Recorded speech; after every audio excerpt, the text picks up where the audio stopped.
Gladiator, যেটি 2000 সালে অস্কারজয়ী একটি কাল্ট ক্লাসিক মুভি। এর সিকুয়েল গ্ল্যাডিয়েটর 2 এই সপ্তাহে থিয়েটারে রিলিজ পেয়েছে। সো হ্যালো গাইস, কী অবস্থা সবার? আজকে আমরা গ্ল্যাডিয়েটর 2 মুভির রিভিউ করব এবং জানবো মুভির স্টোরি, ক্যারেক্টার, প্লট এবং আরও কিছু দিক। তবে চিন্তার কোনো কারণ নেই, কোনো স্পয়লার থাকছে না। So let's start the video.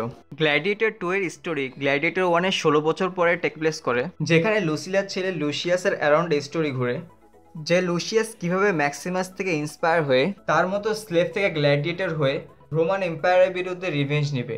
জানি স্টোরি শোনা শোনা লাগছে, কারণ গ্ল্যাডিয়েটর 1 এর স্টোরি এটাই। মুভির পজিটিভ দিকগুলো যদি বলি, তাহলে মুভির direction, set and costume design outstanding ছিল। পাশাপাশি মুভিতে পেড্রো পাস্কাল, ডেনজেল ওয়াশিংটন, পল মাস্কাল, কনি নিলসন, জোসেফ কুইন সবাই অসাধারণ অ্যাক্টিং করেছে। মুভির সবচেয়ে বড় সেলিং পয়েন্ট ছিল তার অ্যাকশন সিকোয়েন্স, এবং আমি ওই অ্যাকশন সিকোয়েন্স দেখার জন্য থিয়েটারে গিয়েছিলাম, এবং that's worth it for me. বিশেষ করে মুভির শুরুতে যে ফাইটটি হয় এবং কোলোসিয়ামের ফাইটগুলো, এগুলো দেখতে খুব ভালো লাগছিল থিয়েটারের মধ্যে। এর উপর দিয়ে বিশেষ করে প্রশংসা পাওয়ার যোগ্য বাংলাদেশ সেন্সর বোর্ড। তারা মুভিকে 18+ রেখেছে এবং কোনো সিন কাটে নেই এবং ব্লারও করে নেই। যে অ্যাকশন সিনগুলো থিয়েটারে দেখার এক্সপিরিয়েন্সই আলাদা ছিল। এছাড়া মুভির মিউজিকও ভালো ছিল।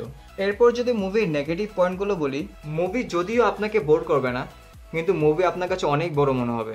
এরপরে কিছু ক্যারেক্টারের সাথে আমরা ইমোশনালি কানেক্ট হতে পারি না, এটা হয়তো রাইটিংয়ে কোনো প্রবলেম ছিল।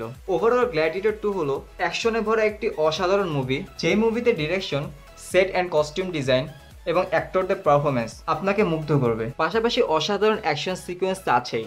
Although story and screen play আরও বেটার হতে পারতো।